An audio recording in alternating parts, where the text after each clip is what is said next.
Malas Compañías, por Teletica Radio, con Ignacio Santos y Armando González. Generamos conversación. Muy buenos días, gracias por su estupenda, formidable, motivadora compañía de todas las mañanas aquí en 91.5 Teletica Radio. Hoy no está Armando con nosotros, como les había advertido, está en un viaje, ya mañana se nos suma al programa para que de verdad el programa pueda llamarse Malas Compañías, y les agradecemos mucho, le agradezco mucho su presencia como siempre. Hay una figura icónica de la radio costarricense que ahora me dio mucha satisfacción, mucha alegría saber que contamos con su audiencia por las mañanas, y estoy hablando de Carlos Lafuente Fernández, de esa radioemisora seguida por tantos y tantos costarricenses, que es Radio Sinfonola, allá en el probablemente para muchos de ustedes lejanísimo 1963. Él inicia su carrera, exitosísima carrera en la radio, como productor, como locutor, como propietario, empresario de programas y de radios, que era un programa sobre la Navidad, que se llamaba Las Visitas Navideñas. Yo debo confesar que nunca lo escuché, porque yo en ese momento tenía 1 año de edad, en el 63, pero sí lo he seguido, y de verdad que me da mucha alegría, mucha satisfacción saber que un hombre como Carlos Lafuente Fernández pues nos premia con su sintonía por las mañanas aquí en 91.5 Teletica Radio. Hoy tenemos un invitado con el que pues hablaremos de lo santo y lo profano a lo largo de los próximos 55 minutos. Estoy hablando de Juan Carlos Hidalgo, analista de políticas públicas para América Latina. Lo fue durante mucho tiempo del Instituto Cato, columnista de La Nación, pero no solamente del diario La Nación aquí en nuestro país, sino que también de La Nación de Buenos Aires. Escrito ahí, sí. También de ese medio realmente que es legendario, El Tiempo de Colombia, El Universal de México, El Comercio de Perú, y bueno, también lo debo decir de La Nación.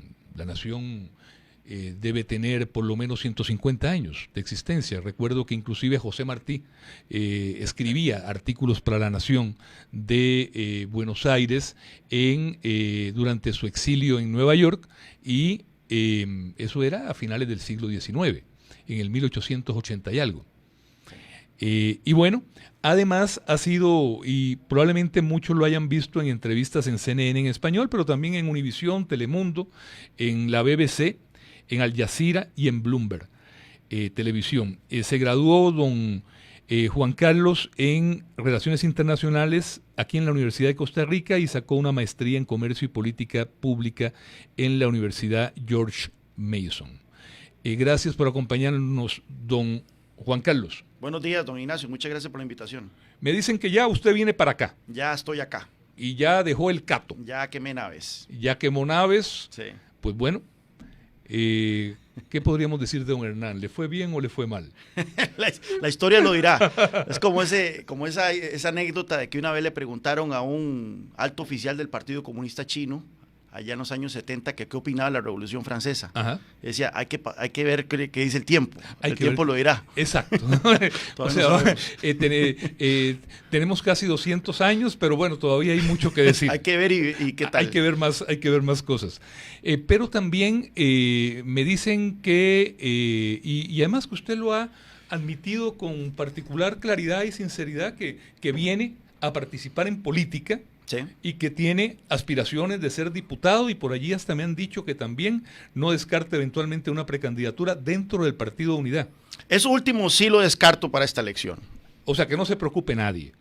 No creo que haya que respire tranquilo don Pedro Muñoz y don Rodolfo Pisa, y creo que me hablaron de otro más precandidato. Hay varios al parecer. ¿Ah, sí? Ahí suenan ¿sí? Algunos, sí. Pero no, habría que ser un poco desubicado, ¿verdad? Para creer que uno pueda aspirar al máximo puesto de responsabilidad en un país después de pasar 14 años fuera del país y no habiendo nunca ocupado un puesto de elección popular o un cargo público que involucra, es donde asustan, ¿verdad? Y hay que pasar donde asustan, como dicen. Hay que saber lo que es tal vez pasar por un ministerio, o hay que saber lo que es pasar por la Asamblea Legislativa, las negociaciones que eso involucra. Pero usted tuvo una experiencia política partidista, lo recuerdo en el tiempo del movimiento libertario. Sí, yo estuve pero también en el PUSC, ¿en algún momento o no? Mi familia es del PUSC, en San Carlos, históricamente. Sin embargo, a los 18 años, cuando yo empiezo a trabajar a honorem en la Asamblea Legislativa para el diputado Rigoberto Barca, es cuando conozco a Otto Guevara y él me jala y yo trabajo para él también como 4 años, después brevemente para la fracción de... Como asesor. Como asistente, y luego como asesor de la fracción legislativa del Movimiento Libertario que vino posteriormente. Y ya después me fui a Cato a hacer una pasantía y después me quedé trabajando allá.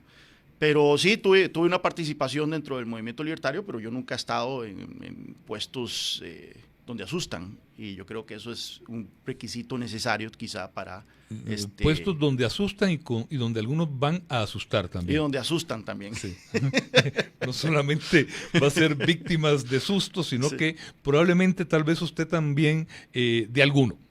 Así es, pero efectivamente yo, como puse en el post de Facebook, donde dije que venía para el país, yo me cansé de ver los toros de la barrera.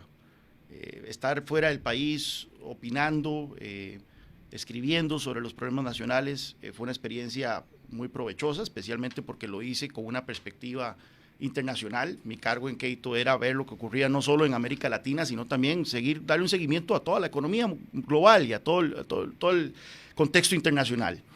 Y bueno, ver un país que tiene tanto potencial y tiene tantas cosas buenas, ir en un paulatino declive como yo siento que está Costa Rica, ha sido muy frustrante, pero más frustrante aún es cuando le dicen a uno, es muy fácil criticar desde un sillón, una silla en Washington, ¿verdad? Claro. Entonces eso al final de cuentas terminó moviendo mi voluntad. El Cato Institute, usted puede comentar, porque tal vez algún radioescucha no entiende, tal vez hasta piense que es una organización de cuidado de gatos o algo así, pero es uno de los centros de pensamiento más importantes de Estados Unidos. Así es. Y allí estuvo usted durante 12 años. 12 años. Sí. Creo que es un obligado referencia, un paréntesis. ¿Qué hace el Instituto Cato? El instituto es un instituto donde tiene académicos, expertos en distintos ámbitos de la política pública, política comercial, tributaria, expertos en derecho constitucional estadounidense, en política exterior, en desarrollo económico, política monetaria y demás. Y bueno, se encargan de analizar estos temas de política pública. Por ejemplo, demos un caso del tema de la guerra comercial de Estados Unidos y China. Entonces, tenía colegas que se dedican a medir el impacto que las medidas que el presidente Trump ha anunciado contra China, cuál es el impacto que esto puede tener sobre los consumidores, cuál es el impacto que puede tener sobre la economía estadounidense, en materia de crecimiento, en materia de generación de empleos, etcétera, y producir reportes, producir análisis al respecto. Y así, eso son un ejemplo del caso del tema comercial, así podemos irnos en muchos otros ámbitos de la política pública. Entonces, es un instituto que publica estudios, artículos de opinión, hace conferencias y demás, con el objetivo de impactar el debate y la opinión pública. Siempre desde un prisma, eso sí, el instituto no lo niega, es un prisma liberal, un prisma de que cree en mercados libres, que creen en un Estado limitado, creen en una política exterior no intervencionista, creen en las libertades individuales, que son los principios fundacionales de Estados Unidos. Usted se va del país hace 14 años. Obviamente, pues, sigue pendiente del país a control remoto. Recuerdo haberlo visto de vez en cuando venía al país. Sí, como unas 2 o 3 veces al año. Perfecto. Del país que usted dejó a mediados de la primera década de este siglo, usted se fue que en el 2006, comenzando el gobierno de don Oscar, la segunda administración de don Oscar. ¿Qué es lo que más le ha sorprendido ya de estar acá, de la vida diaria, de lo cotidiano, de la Costa Rica 14 años después, ya viviendo de nuevo acá, Juan Carlos? Bueno, son contextos distintos, ¿verdad? Yo cuando me fui tenía 26 años y si bien era un adulto, ya ahora tengo 40 y por lo tanto uno tiene una visión tal vez un poco más madura y un poco más seria de las cosas, pero sí veo, por ejemplo, el tema del tráfico, el tráfico que antes no sentía yo que en el 2006 el tránsito de las carreteras, ¿verdad? Las presas fuera algo tan agobiante como lo es ahora. El Estado de la Nación ha hecho, me imagino que usted los conoce, estudios en que se llega a la conclusión de que perdemos en promedio como $5,000 en esas presas, sin contar obviamente todo el problema anímico y mental de estar pegado en una presa una hora y media. Exacto, eso. Y en sectores en los que se avanza en 200 metros cada 9 o 10 minutos. Eso tiene un impacto en la calidad de vida enorme, ¿verdad? Yo creo que es una de las dos cosas, junto con la inseguridad, que más tuve en cuenta a la hora de tomar la decisión de venirme para acá, ¿verdad? O sea, esas fueron consideraciones para no venir. Para no venir, o sea, cuando yo digo, bueno, ¿cuáles son los riesgos? Hacer el FODA, ¿verdad? El famoso FODA de la decisión, una de las cosas que, por supuesto, uno de los rubros negativos es las presas, se tiene que estar metido en presas y cuántas horas uno pierde la vida ahí en eso. Y el hecho de vivir en un país donde, a diferencia de Washington, que es bastante seguro, la mayor parte de la ciudad, aquí hay que estar constantemente viendo quién viene detrás de uno, estar viendo el hombro, ver si una motocicleta pasa y se lo quiere ganar, ese tipo de cosas. Pero bueno, es el tema de la inseguridad, el tema del tránsito, y uno de los temas que tal vez ahí sí, no sé yo si esto era así, pero yo siento más angustia económica. El 2006, si uno ve los datos, era un año bastante bueno en materia de crecimiento económico. Hay que reconocer que don Abel manejó durante su administración, viéndolo en perspectiva, o los que estaban manejando la situación con una gran estabilidad. Viéndolo en perspectiva, el 2006... Creo que el crecimiento que estaba, recuérdeme usted que es más joven y que tiene la memoria más, era 3,5. No, el crecimiento entre el 2004 y el 2007, más o menos... promedió 5.6%. 5, 6, sí, claro. O sea, esos fueron años virtuosos. Recuerdo que además, el desempleo que era de 3, ¿verdad? 1%. De 1%. Abel Pacheco dejó un déficit y después hubo un superávit en los primeros 2 años de la administración Arias. Y el desempleo, un desempleo que andaba como el 6%, 5%. Exacto. Entonces, sí hay que reconocer que desde finales de la última década del siglo pasado, sí, en el tiempo de don Abel, al igual que en todas las otras administraciones, se siguió manteniendo ese vergonzoso nivel de 20% de nivel de pobreza. Sí, no, pero vea qué curioso, bajó sí en el año 2007, justo antes de la crisis, 2007-2008 bajó hasta un 16%. Sí, pero don Abel, lo recuerdo porque hice un trabajo sobre eso, don Abel, sí, en su administración la pobreza terminó más alto como él lo había recibido.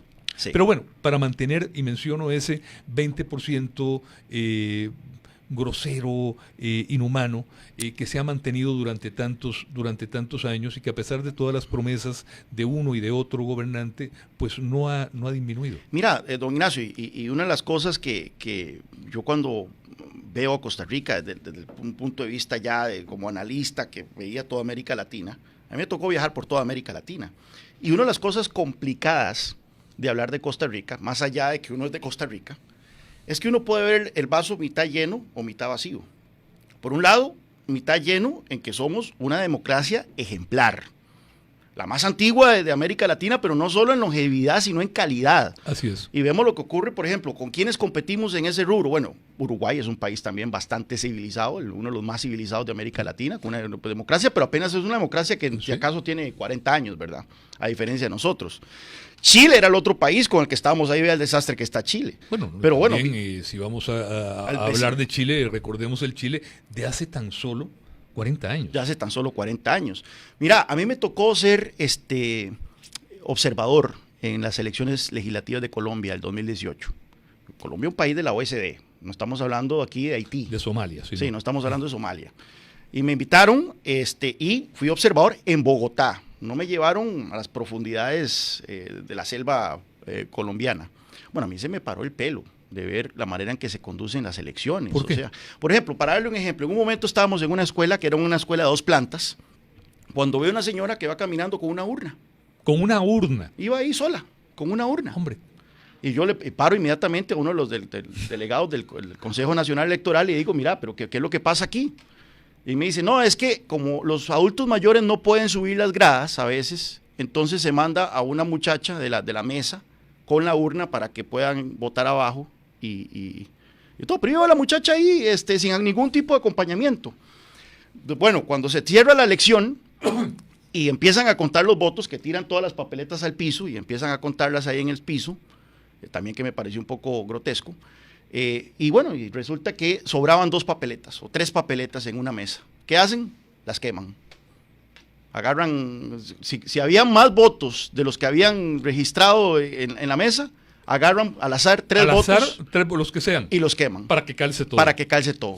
Qué bien. Yo estaba junto con una magistrada del Tribunal Supremo de Elecciones de aquí. Y me decía, uy, Dios mío, ¿qué es esto? ¿Verdad? En Costa Rica se tiene toda una escuela. Hombre, si hay alguna disparidad entre los votos registrados y los votos emitidos. Se lo decía a nuestro buen amigo Gustavo Román, o por lo menos mío. Claro, sí, a mí también. Y que no deja, ya dejemos lo pintoresco y dejemos lo peculiar, no deja de ser profundamente satisfactorio que al mediodía, cuando hacen una conferencia de prensa los señores del tribunal, yo no sé si usted reparó en ese dato, el único problema que se reportaba era un buen cristiano que se quedó dormido. En Jiménez de Cartago. De Jiménez de Cartago, me imagino que en esas mañanas frías de Jiménez de Cartago, y que no pudo ir a abrir la mesa. Entonces la policía llegó, me imagino que en la forma más civilizada, cortés, le tocó la puerta y diga, señora, acuérdese, hoy es el domingo 2 de febrero, salga.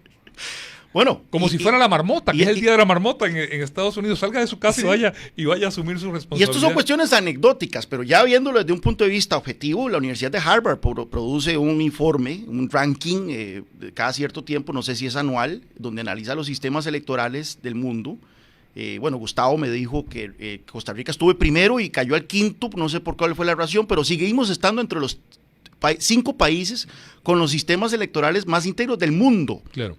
Por encima de Alemania, creo, y por supuesto que por encima de Estados Unidos, no es muy difícil eso. No, hombre, vea lo que pasó en Iowa el otro día. En Iowa, sí. Y nosotros, que es impresionante, Juan Carlos, si usted ve y como sabe y como sé que conoce, estamos hablando de más de 630 papeletas. Uh-huh. Son las que hay en la elección municipal. Uh-huh. Creo que son 6,000 cargos de elección entre todas las 82 alcaldías. Y a las 8:25 ya teníamos un resultado, un primer corte que dependiendo de una u otra zona andaba rondando el 25-30%. Me acuerdo en el caso de la segunda ronda, que todos quedamos sorprendidos, cuando sale el señor presidente del tribunal en la sesión solemne y anuncia que ya había más del 60%. Creo que era una elección muy sencilla porque eran únicamente 2 ciudadanos aspirando por la presidencia. Pero además de eso, de la democracia, de un sistema democrático electoral sólido, ¿qué otras cosas usted le apunta como grandes potenciales al país? Porque yo creo que estamos en una época en que jamás hay que descuidar la crítica y señalar lo que está mal, pero también creo que es muy sano. Es muy sano, destacar las cosas que creo que como nación tenemos dignas de resaltar. La estabilidad política, bueno, por supuesto que eso va con la democracia, el hecho de que hayamos tomado esa decisión tan sabia de abolir el ejército, que nos diferenció, no solo a nivel latinoamericano, sino a nivel mundial. No somos un país que no hemos tenido golpes de Estado en más de medio siglo, no somos un país que no hemos tenido insurgencias militares, guerrillas y demás. Entonces, hemos sido bendecidos y hasta cierto punto también de manera azarosa. Por ejemplo, no hemos tenido desastres naturales calamitosos como sí han tenido algunos vecinos. Por ejemplo, no hay que irse muy lejos, las tragedias naturales que sufre Honduras. Frecuentemente. Con huracanes. El terremoto de Nicaragua. Sí. Entonces. Los terremotos en Nicaragua. Es muy fácil, bueno, y hemos forjado una imagen internacional muy rica. Nosotros muchas veces somos el sabor del mes, don Ignacio, a nivel internacional. Yo me acuerdo cuando que yo estaba deseoso de viajar durante el Mundial de Fútbol del 2014, porque uno enseñaba el pasaporte de Costa Rica y era el sabor del mes, ¿verdad? Entonces, no, los costarricenses somos afortunados en eso, somos un país con una muy buena imagen a nivel internacional, la hemos sabido también vender muy bien, el tema ecológico, el tema del ecoturismo. Ve ahora este fin de año, todo el mundo estaba aquí vacacionando en el mundo, desde Justin Trudeau hasta actores de Hollywood, cantantes famosos, etcétera. Mario Bosa dice que tenemos la leyenda de los parques nacionales costarricenses, dice que tenemos parques nacionales vacíos, tenemos la cuenca más contaminada de América Central. Es que también hay cierta mitología de por medio, ¿verdad? Exacto. Todavía a veces nos creemos ciertos mitos que creo que es bueno no tragárselos. Sí. El tema del plástico y de la contaminación Eso hay que hacerlo en nuestro país y en nuestras aguas territoriales es atroz. Sí. Así que, digamos, en el tema ecológico yo creo que hay ese discurso y esa actitud un poco nacional de lo feo meterlo debajo de la alfombra y casi que actuar, pensar y vivir como si no existiera. Exacto. Bueno, el tema de Cruzitas es un caso, ¿verdad? El tema de Cruzitas, de que nos vanagloriamos de que prohibimos la minería a cielo abierto, pero por otro lado tenemos un desastre ambiental y social ahí que las autoridades prefieren ignorar, ¿verdad? Es como que si no estuviera ocurriendo. Parece mentira eso, de verdad. Cuando tuve conciencia en detalle por 3 personas que me comentaron todo, la pregunta inmediata que uno se haría, y que estoy seguro que se haría cualquier radioescucha, es ¿y qué hace la policía? Porque eso ya no es el viejo oeste. Pareciese como es el lejanísimo. Es el lejanísimo exacto. Entonces, siguiendo con la analogía del vaso lleno y el vaso mitad vacío, uno puede, sin duda alguna, contentarse con el vaso lleno. Y yo siento que mucha gente aquí en Costa Rica prefiere enfatizar el vaso lleno. Mi pregunta es, ¿por qué el vaso no está más lleno? Y más bien, ¿por qué ese vaso se está vaciando? Porque se está vaciando. Una pobreza en aumento. Así es. Una informalidad en aumento. Inclusive en este gobierno, vi los datos el otro día, y así lo titulamos nosotros. El presidente Alvarado recibe el país con un 8.7 de desempleo en ese trimestre. Aumentó un 50% el desempleo. Sí, bueno. El desempleo ha ido oscilando, ¿verdad? En 20 meses. Y eso, porque a veces se habla de desempleo y se dice 14, 12, 11, pero hay un número que me parece que es tan o más grave, y es que 1 millón de compatriotas están en la informalidad. Y aumentando. Más de la mitad de ellos con ingresos mínimos, con ingresos inferiores al salario mínimo. Sí. Y la mayoría sin seguridad social. Sí. Sin seguridad social, porque entonces tenemos, don Ignacio, un sistema de pensiones de la Caja que está proyectado a ser insolvente pronto. Y pronto en términos de régimen de pensión estamos hablando poco más de una década, que es para mañana casi. Así es. Y que las reformas para evitar eso se tienen que hacer desde ya y nadie está hablando de eso. Entonces tenemos un régimen de pensiones que está pronto a ser insolvente y esa es la gente que está cotizando. Ahora imaginemos la otra mitad de la fuerza laboral que no está cotizando pero también se está haciendo vieja. Así es. Y también cuando llegue a la edad de retiro va a necesitar de una pensión y la pensión va a tener que salir de un régimen no contributivo y no va a haber plata para eso, no va a haber plata para los que sí cotizaron, mucho menos va a haber plata para los que no cotizaron, ¿verdad? Esos son los grandes temas que hay que tener y por eso es que mucha gente me dice, mira, qué fácil criticar desde Washington, usted sí es negativo, usted todo lo ve mal, y yo lo que digo es, mira, ¿por qué un país que ha sido tan afortunado en muchos otros campos? Así es. ¿Por qué no hemos logrado resolver estos problemas? ¿Por qué no somos el país más próspero de América Latina? No somos el más próspero de América Latina. Aquí yo no estoy comparándome con Bélgica ni con Holanda. Estamos comparándonos con los vecinos. Estamos de número 7 en América Latina en ingreso por habitante. Eso es si tomamos la tabla de posiciones del fútbol nacional, somos el jicaral de América Latina, lo cual no es aceptable para un país. Con todo el respeto a Jicaral, que está jugando muy bien. No, está jugando bien en ahora, pero el campeonato pasado.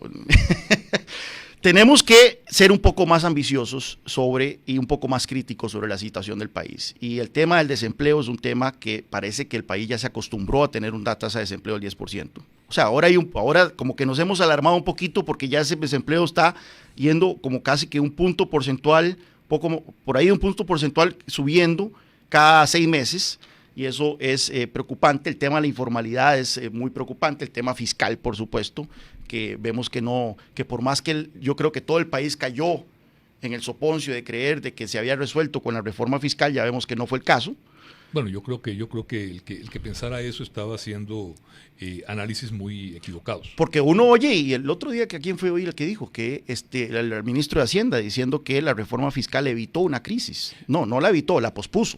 Bueno, pero yo creo, y usted lo tiene absoluto y completamente claro, de que, don Juan Carlos, estábamos al borde de la catástrofe. Estábamos al borde de la catástrofe, pero una vez ahora, el hecho dimos 2 pasitos para atrás, pero el peñasco se siguió desmoronando. El abismo está ahí. El abismo se dio ahí. Y todavía hay que hacer cosas. Y las autoridades fue como que ya habíamos pasado la página. Y pasamos la página y empezamos a hablar de descarbonización, de etanol, de aguacates, de extinción de dominio, de todo.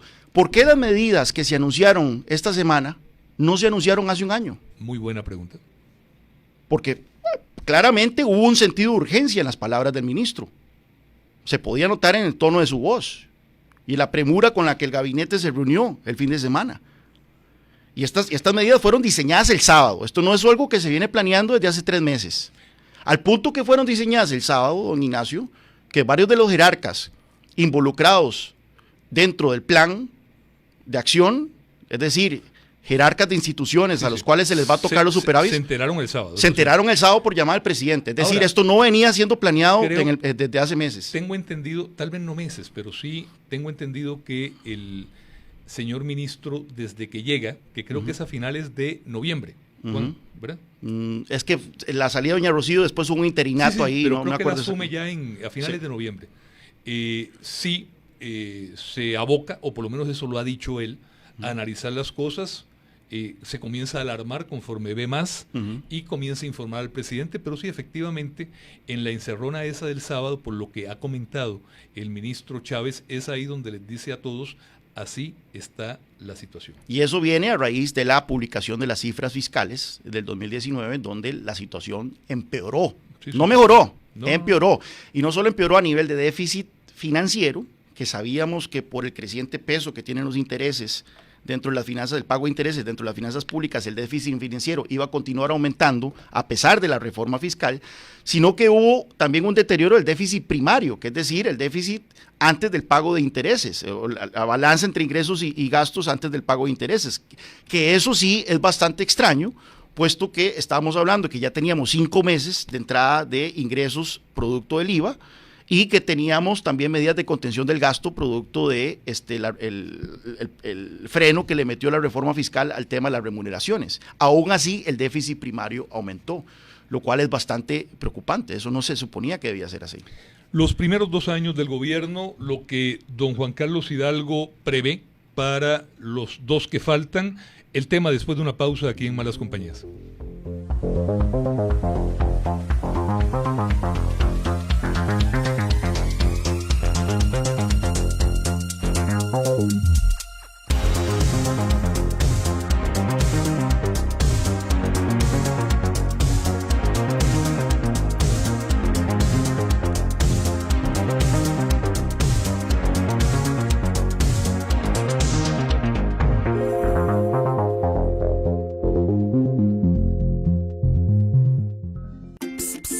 Voy a decirle un secreto. ¡Ahorre con el Banco Popular! Disfrute al igual que yo de los beneficios de ahorrar. Abra su cuenta naranja y plan naranja a partir de 5,000 colones o su ahorro a plazo a partir de 10,000 colones. Son inembargables, con tasas de interés competitivas y facilidades de apertura. Solicite el suyo en nuestra página web o en nuestras oficinas. Aplican condiciones. Banco Popular. Juré nunca enamorarme, creí que era feliz siendo un lobo solitario, hasta que la vi. Me atrajo su seguridad, sus curvas, wow, no podía creer lo que estaba viendo. ¡Qué nave! Fue Nissan a primera vista. Decile que sí a tu nuevo Nissan. Enamórate de las mejores condiciones del año. Cashback, accesorios, mantenimientos y financiamientos súper especiales. Aprovecha esta promoción en todos los puntos de venta de Agencia Datsun o en nissancr.com. Definitivamente fue Nissan a primera vista. Tengo que ir a Riteve. Tengo que ir a Riteve. Tengo que ir a Riteve. Catenca caque, cair ca, carrica te cabe. Sin importar cómo tenga que recordarlo, haga su revisión técnica. Recuerde que es requisito para el marchamo. Además, ¿para qué exponerse a multas en carretera y aún peor poner en riesgo su vida y la de sus seres queridos? Hoy es un buen día para hacer la revisión. Saque su cita en rtv.co.cr o al 905-788-0000. GBM y Lenovo le ofrecen las mejores soluciones en tecnología para su empresa. Los servidores, computadoras y accesorios de la marca Lenovo, junto a los servicios de tecnología de GBM, son el mejor complemento para su negocio. GBM y Lenovo, la mejor solución para cada reto tecnológico de su compañía. Llámenos al 2284-3999, extensión 3840, o visite www.gbm.net. GBM, principal proveedor de Lenovo en Costa Rica y líder en servicios de tecnología. Cineplus Premium, la tarjeta de beneficios de Cinemark que te permite obtener descuentos en taquilla y dulcería, acumulación de cashback en tus compras, así como la oportunidad de asistir a premier exclusivas. Adquiérela en taquilla o dulcería de tu Cinemark favorito. Consulta condiciones en cinemarkca.com. BAC Credomatic presenta José José Vive. Los temas inmortales de José José en la voz de Los Tenores, acompañados por la Orquesta Sinfónica Nacional, este 13 y 14 de febrero en el Teatro Popular Melico Salazar. Entradas a la venta en etiquet.cr. Te esperamos. BAC Credomatic presenta la frase del día. Oscar Wilde, ese gran novelista y dramaturgo, tiene una frase que es la que tenemos para hoy. Estábamos hablando un poco de pobreza y economía. La frase de Wilde: aconsejar economía a los pobres es a la vez grotesco e insultante. Es como aconsejar que coma menos al que se está muriendo de hambre. BAC Credomatic presentó la frase del día. Yo no sé si estoy hablando con el analista o con el candidato a diputado. Depende cuál es la pregunta. ¿Cómo ve los primeros 2 años del gobierno? Va el analista, eso es una buena pregunta, ahí sí me dejaste fuera de base, don Ignacio. Y habría que agregar, es el analista aspirante a diputado el que va a contestar. Sí, ¿para qué negarlo? ¿Para qué negarlo?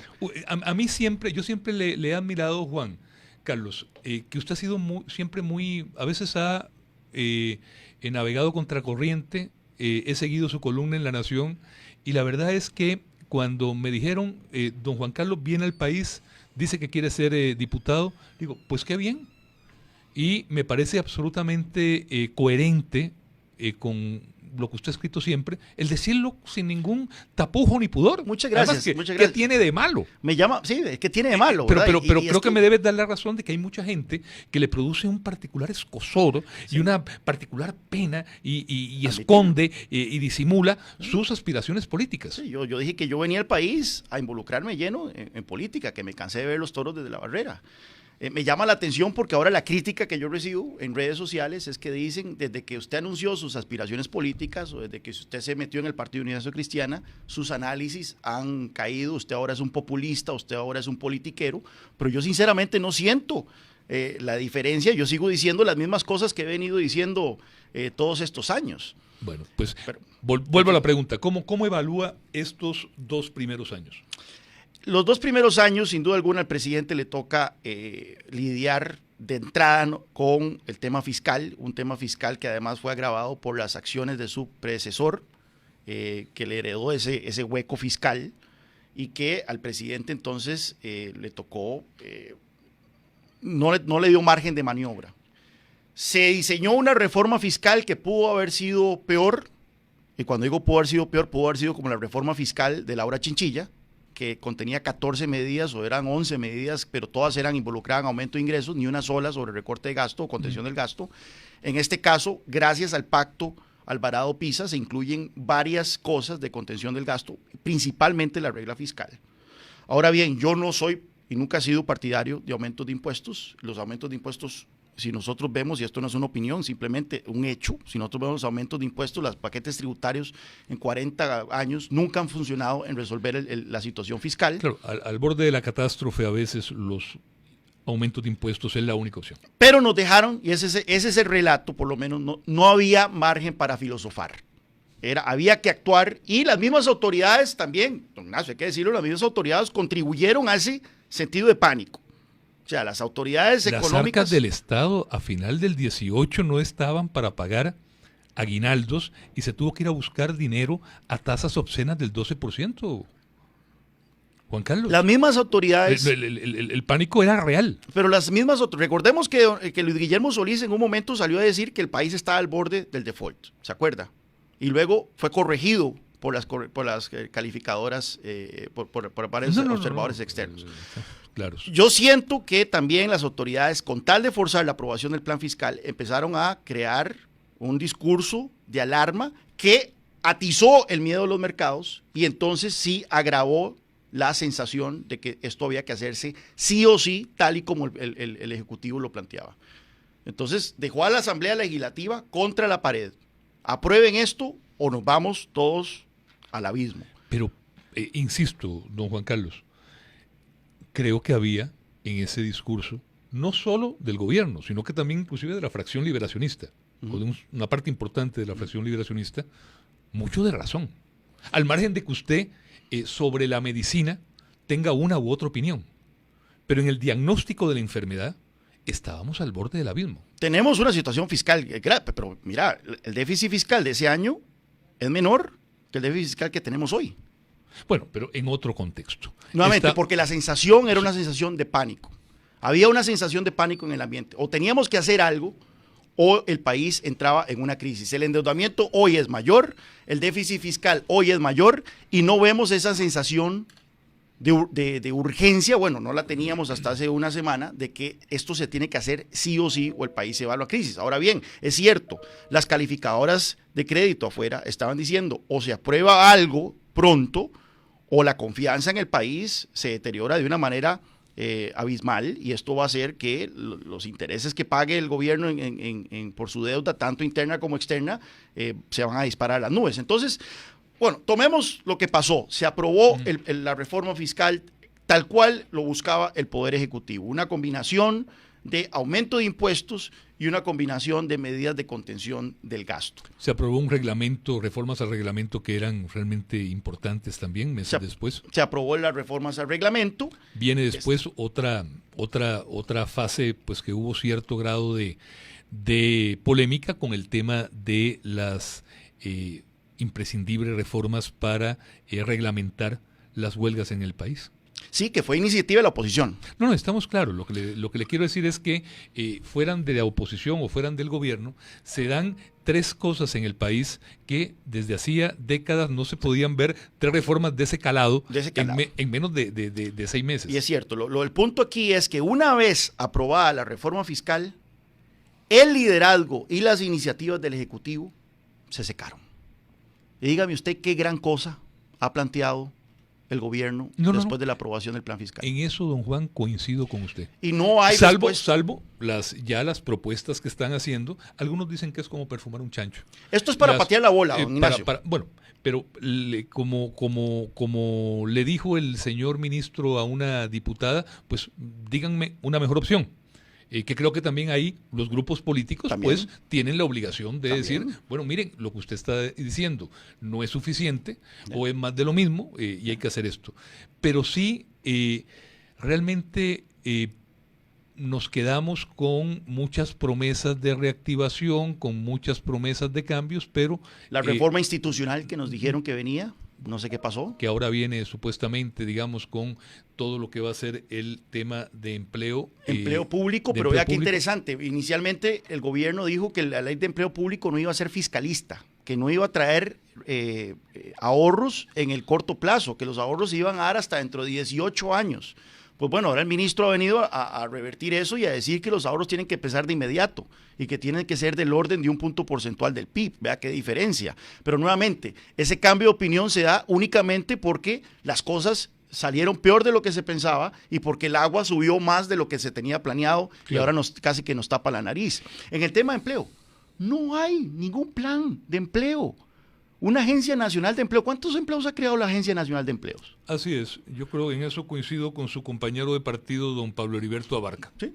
Que don Pablo lo ha mencionado mucho. El Poder Inclusive Ejecutivo ha pedido a los datos. Los datos sobre eso. Anduvo el Poder Ejecutivo sondeando todas las zonas francas, preguntando cuántos empleados tenían planeados contratar en los próximos meses para que el gobierno saliera a anunciar esos empleos como obra y gracia del Poder Ejecutivo. Eso ha sido el plan del gobierno. No hay plan sobre el tema de las cargas fiscales, para lo cual, y ahí sueno como político, el Partido Unidad Social Cristiana ha presentado 3 proyectos de ley. No hay plan sobre bajar las tarifas eléctricas, que es uno de los grandes puntos donde le cholla el zapato al sector productivo nacional. Nuevamente, como político, el Partido Unidad Social Cristiana ha presentado varios proyectos al respecto, pero vemos entonces que no hay un plan maestro para hacer la economía más competitiva, para luchar contra el costo de vida y para avanzar en la sostenibilidad de las finanzas públicas más allá de apagar incendios. Y es por eso que siento yo que si bien este gobierno, este presidente, no ha resultado ser tan calamitoso y desastroso como su predecesor. Hombre, es que para eso hay que empeñarse. Bueno, es que para eso hay que entrenar. Que tener un particular talento. Hay que entrenar y ser un para ser superdotado. peor que el gobierno de don Luis Guillermo Solís. Y si esa es la métrica que vamos a usar para medir a don Carlos, bueno, y qué suerte la de don Carlos, ¿verdad? Pero yo siento que, hay que reconocerlo, el presidente ha resultado ser una persona mucho más pragmática de lo que uno hubiera esperado de alguien de su partido. Así es. O sea, es un tipo que ha consentido que salgan a hablarse de venta de activos. No, inclusive para comenzar decidió hacer un gabinete con personas de otros partidos, posiciones inclusive muy contrarias a las de el grupo, el PAC, como ellos le decían. Sí. Entonces, hay que reconocerle, no hay que ser tampoco supercrítico en que el presidente heredó una situación muy difícil, ha resultado más pragmático, pero no es suficiente, y esa es mi crítica, no es suficiente. ¿Qué hay que hacer en estos 2 años? Que es un poco volviendo a la pregunta inicial. El presidente le gusta usar términos futbolísticos, y él dice que ni siquiera el primer tiempo ha acabado, pero sabemos que en política el segundo tiempo es mucho más complicado que el primero. Creo que los va a dejar de usar desde que pronosticó que Alajuela iba a ganar la final. ¿Se acuerda usted, verdad? Me acuerdo que don Roberto Thompson, el diputado, sacó un tuit diciendo, ahora sí nos llevó. No me ayudes, compadre. Pero bueno, perdón. En fin, bueno, lo que yo veo, don Ignacio, si nosotros vemos la conferencia de prensa conjunta que hizo el Partido Unidad Social Cristiana con Liberación Nacional el jueves, el lunes, y si vemos las declaraciones de doña Silvia Hernández, la jefa de fracción del PLN, hay una voluntad de los 2 partidos principales de oposición a este país de trabajar sin cálculos políticos en avanzar una agenda más agresiva de la que ha presentado el Ejecutivo en materia de contención del gasto y de fortalecimiento de las finanzas públicas. Vi la conferencia, sin embargo, lo que faltan son hechos. Poner el huevo. Yo lo que le he planteado a mis colegas, a mis amigos de la fracción, es de que debemos pensar en un pacto de gobernabilidad fiscal con el Partido Liberación Nacional, en donde nos pongamos de acuerdo que en 7 proyectos, en particular 7, 8, no sé, pongámoslo sobre la mesa, el PUSC y el PLN en esos proyectos van a trabajar como una sola fracción. ¿Y eso cuánto durará? Bueno, yo creo que por lo menos por 1 año. Antes de que estallen, bueno, los fuegos electorales probablemente van a empezar a estallar en unos pocos meses, pero esta Asamblea Legislativa ha demostrado ser muy madura. Así es. Ignacio. No, y lo hablamos del tema de las huelgas. No, ejemplar. Ha sido muy madura, entonces yo creo que se puede pensar en grande. Aunque ya vienen los fuegos políticos, e inclusive la misma elección del 1 de mayo. La misma elección del 1 de mayo puede ser una primera gran prueba. Sí, porque de qué tan inocente soy. ¿Ves? Nuevamente, don Ignacio, a lo mejor es porque yo no he pasado donde asustan, entonces por eso estoy tan ingenuo. No creo, no diga que usted es ingenuo porque creo que me está tomando ingenuo a mí. No, pero ya escucho que puede haber ahí complicaciones entre las 2 fracciones porque, y hablemos con nombres, don Pablo Heriberto Abarca, quiere ser presidente de la Asamblea, Sí. y también hay una diputada de Liberación que quiere serlo. Así que habrá que ver si ese acuerdo no se rompe ahí. Y también yo siento que, lamentablemente, ese año electoral tan nefasto, y cuando digo nefasto lo digo de siempre, terminará por llegar. Terminará por llegar. Estamos a la vuelta de 10 meses. Esto requiere un gran alto grado de madurez principalmente los actores en la Asamblea Legislativa que tienen aspiraciones presidenciales. Y que ya lo han demostrado. Y que ya lo han demostrado. Sí, lo han demostrado esa madurez. Entonces, ese pacto de gobernabilidad fiscal, ¿a qué me refiero? Identificar 5 o 6 proyectos que tengan un impacto. Ya hablaron de endurecer la regla fiscal para que la interpretación sea la interpretación que ha hecho la Contraloría de presupuesto ejecutado y no presupuestado, valga la redundancia. El tema de y esto es una opción nuclear, proponer una reforma constitucional, y esto es una idea también que he comentado no con gente de la unidad, pero con algunos amigos involucrados en política, una reforma constitucional para replantear la autonomía de la Caja en cuanto a la manera en que ejerce sus facultades para aumentar las cargas sociales. Recordemos lo que ha pasado en los últimos meses. La Asamblea Legislativa ha planteado varias iniciativas para flexibilizar el tema de las cargas sociales, para una amnistía, para incentivar la formalidad y demás y de todo, y la Junta Directiva de la Caja dice no. Y una vez que la Junta Directiva de la Caja dice no, porque tiene autonomía. Pues bueno, una reforma constitucional para decirle a la Caja, señores, si ustedes no colaboran con la reactivación económica de este país, pues vamos a tener que reinterpretar, o sea, vamos a tener que replantear el alcance de la autonomía de la Caja Costarricense de Seguro Social, porque ustedes están saboteando en este momento el gran lastre de la reactivación económica, el gran lastre del desempleo, de la informalidad, se llama la Caja Costarricense de Seguro Social, y hay que ponerlo así. ¿Qué otro paso? Otro proyecto de ley que es importante ahí, el tema de las contrataciones directas del Estado, que es algo que se ha salido de manos con los gobiernos del PAC. O sea, tenemos a el Estado, el sector público dándose contratos entre ellos, RACSA, ICE, Servicios Públicos de Heredia, etcétera, sin que medien licitaciones, muchas veces con tercerización de servicios, y eso cuesta un montón de plata, y entonces ahí hay espacio para ahorros. Sin duda, aquí en el programa hemos insistido mucho en eso. La ley de empleo público, ahí es donde yo creo que hay espacios también para fuertes ahorros. El Mideplan, con el proyecto anterior que fue devuelto por los diputados, por observaciones que ha hecho la Contraloría, había planteado 4 escenarios, 3 de los cuales involucraban más bien un aumento del gasto en el corto plazo, después de la implementación de una ley de empleo público. Uno de los escenarios sí involucraba un ahorro, y un ahorro importante de recursos. Yo creo que ahí también el acuerdo de las 2 fracciones, ya que le están golpeando la mesa al Ejecutivo, o sea, si tomamos su retórica como honesta, es decir, vamos a buscar una ley de empleo público que genere ahorros inmediatos y lo más profundos posibles tras su implementación. Y así podemos ir, condicionar los eurobonos.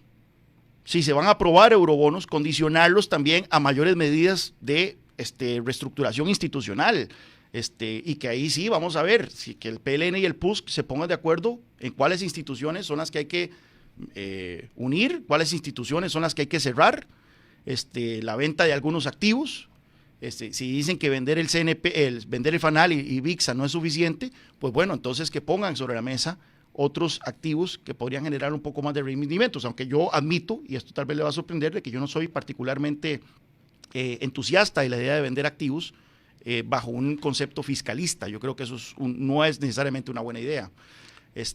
Pero bueno, hacer eso yo creo que es lo que le corresponde en las próximas semanas a los 2 partidos, dadas las circunstancias, y vemos. Y al gobierno. Ya vemos que cuando la Unidad y Liberación se ponen de acuerdo en algo, el gobierno termina siguiendo esa ruta, y lo ocurrió con la ley de huelga nuevamente. Fue un proyecto de Carlos Ricardo Benavides con fuertes insumos de la diputada Yoleni León, y que luego contó con la daga que fue la moción de Pedro Muñoz sobre la huelga no se paga.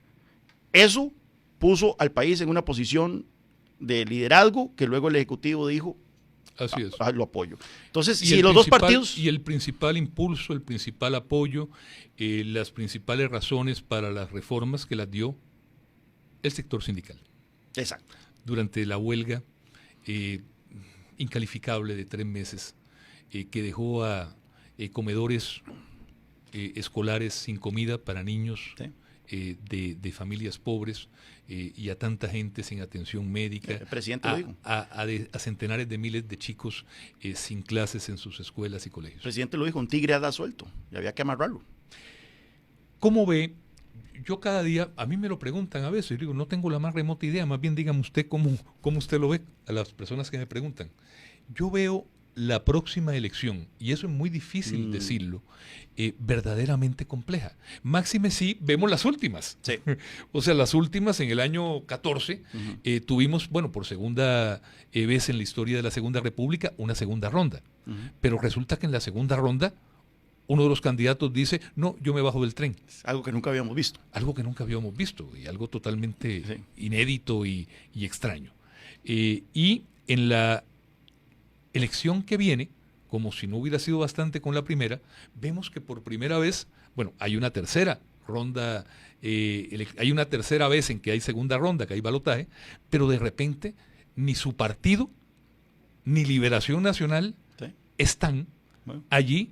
Y los dos señores que estaban de quinto, sexto, cuarto lugar, de repente aparecen como los candidatos en la segunda ronda. Yo me inclino a pensar, cuando a mí me preguntan eso, yo me inclino a pensar a decir, tenga cuidado, en la de menos, la elección del 22 nos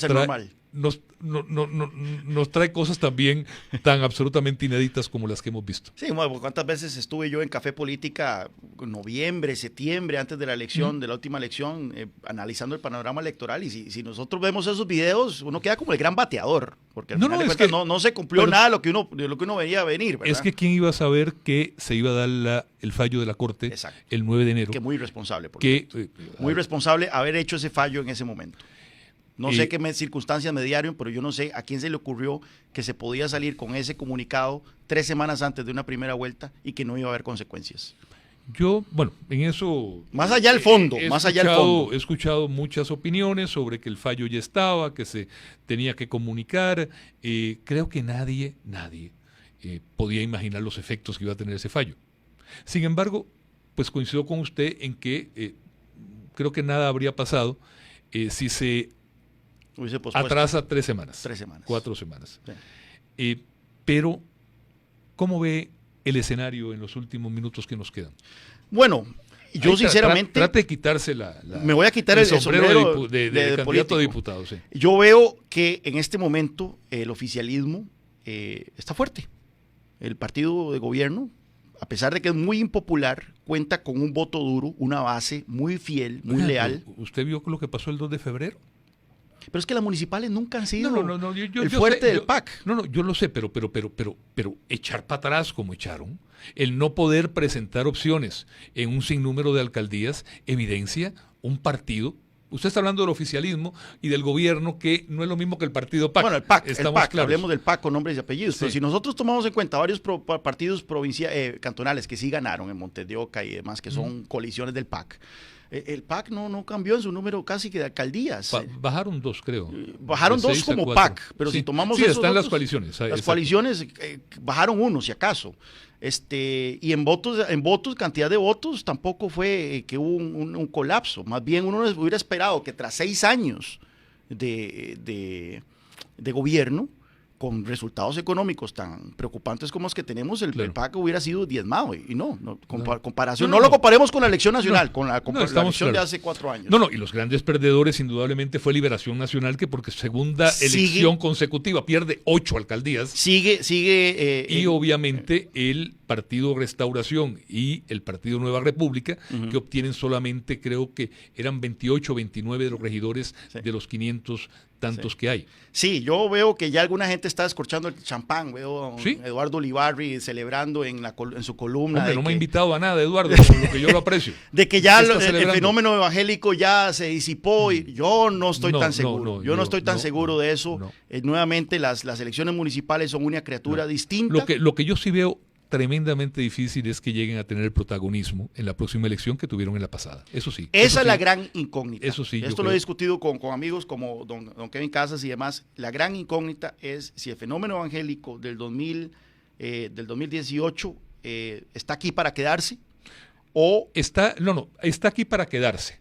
El problema es ocupando cuántas mesas. Exacto. Ocupando cuántas sillas. Creo que eso sí dice mucho lo que pasó el 2 de agosto, el 2 de febrero, en el tema de los grupos evangélicos. Yo lo que aspiro, y aquí sueno como político otra vez, es que el debate en el 2022 sea un debate que se rija no por temas que polarizan tanto a la sociedad, sino por los temas que más surgen en este momento, que son el tema del desempleo, costo de vida y finanzas estatales. Son temas que no despiertan pasiones. Lo que pasa es que es inevitable eso, pero deben concentrar usted muy bien lo sabe. Exacto. O sea, pueden surgir cosas de repente. Claro. Y van a tratar, otros actores van a tratar de que surjan cosas. A otros actores no les interesa que sean esos los temas en que determinen una elección. ¿Cómo ve a Liberación? Dicen que don José María Figueres y don Antonio Álvarez se van a lanzar de nuevo. Parece, lo cual es... Menos de lo mismo. Por dicha no tengo ya ni más de lo mismo. Por dicha no tengo que pensar en eso desde las tiendas de Liberación Nacional. Pero esto no contribuiría, creo yo, a detener el declive de Liberación Nacional, que es un partido en declive. ¿En declive? Es un partido en declive, al punto que don Antonio Álvarez de Santi en primera vuelta recibió menos votos que Johnny Araya cuando se retiró. Así es, lo mencionamos varias veces acá, y obtuvo el peor resultado en la historia de Liberación Nacional en toda su historia. Entonces, ¿cuál es la definición de Einstein? ¿Cuál es la definición de estupidez? Es seguir haciendo lo mismo y esperar distintos resultados, ¿verdad? Yo no siento que, si esa es la apuesta de Liberación, candidatos del pasado que ya han probado ser un fracaso, pues yo no veo cómo Liberación va a revertir, o sea, cuál va a ser la carta mágica que va para revertir ese declive electoral. ¿La unidad? La unidad la tiene picando frente al marco. Y aquí vamos a ver. ¿Usted cree? La unidad, si hace las cosas bien, tiene para ganar las próximas elecciones. Si hace las cosas bien. ¿Ya usted tiene precandidato? Yo sí, yo estoy Hombre, pero cuénteme. Sí, yo estoy apoyando a don Pedro Muñoz. Bueno, ¿ya y es abierto? ¿Ya lo ha hecho públicamente? ¿O esta es la primera vez que lo dice? Bueno, el buen entendedor, pocas palabras, ¿verdad? No, estamos claros, pero y se veía la cercanía. Yo llego al PUSC, o regreso al PUSC, dado la figura de figuras que me gustan con su trabajo legislativo, como es Pedro, como es Marinés Solís, como es Pablo Heriberto Abarca, que han demostrado ser diputados bastante reformistas, que le han puesto el cascabel al gato en muchos temas, y es por eso que vi algo en el PUSC que lo diferenciaba de fracciones anteriores y de periodos anteriores de gobierno. Y yo tuve varias conversaciones con Pedro y le dije, mira, me gusta mucho su trabajo y si usted sigue así, me gustaría regresar al partido y contribuir a hacer del PUSC un partido moderno, un partido reformista, un partido que le entre a los grandes problemas estructurales que tiene este país.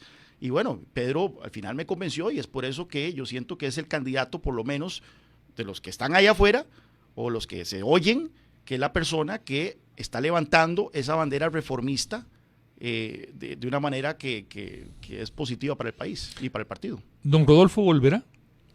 No sé, yo almorcé con él en diciembre, parece que no está muy hallado en Washington en el sentido de que sí lo vi como con ganas de regresar, pero no me manifestó mayores intereses políticos. Don Juan, gracias por su compañía. Ojalá más gente como usted, estudiosa, pensante, vuelva al país. A mí me da una particular tristeza cuando veo, por ejemplo, en la generación de mi hija y en la generación un poquito mayor de costarricenses que sienten que no, que buscan nuevos horizontes fuera del país. Don Ignacio, eso fue lo que más me alarmó. Cuando yo empecé a hablar con amigos y conocidos de que yo me quería ver en el país, me decían que yo estaba loco. Que estaba loco, sí. Más bien me decían que los ayudara a conseguir un trabajo afuera para irse ellos. Claro. Entonces, eso es alarmante, porque yo vengo de una ciudad... Porque son cientos o miles de chicos, me refiero a chicos que inclusive tienen una formación formidable, que no ven opciones en el país. Eso sin contar la migración ya que quiere irse por razones económicas apremiantes. Sí, vengo de una ciudad donde hay muchos salvadoreños, guatemaltecos, colombianos, venezolanos, pero no hay ticos. Y es que los ticos nunca hemos tenido esa urgencia de migrar para buscar una mejor vida. Pero al parecer últimamente, en los últimos años, cada vez es una opción más real para mucha gente. Creo recordar por ahí de los años 80 que oí un dato de que si se veía todo, si se analizaba todo el número de pensionados americanos en Costa Rica, casi que era la misma cantidad de ticos que había en Estados Unidos, que era algo absolutamente inusual en un país latinoamericano. Don Juan, gracias por Muchas su gracias. compañía. Mucha suerte en todo su aclimatamiento al país de nuevo. Muchas gracias. Suerte. Gracias a todos por su compañía, que tengan un feliz día y los dejo. Viene ya don Carlos Álvarez, ¿verdad?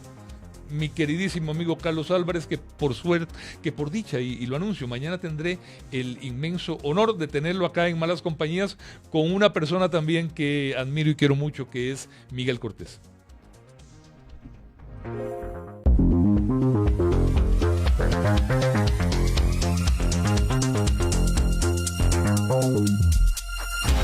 Malas Compañías, por Teletica Radio, con Ignacio Santos y Armando González, generamos conversación.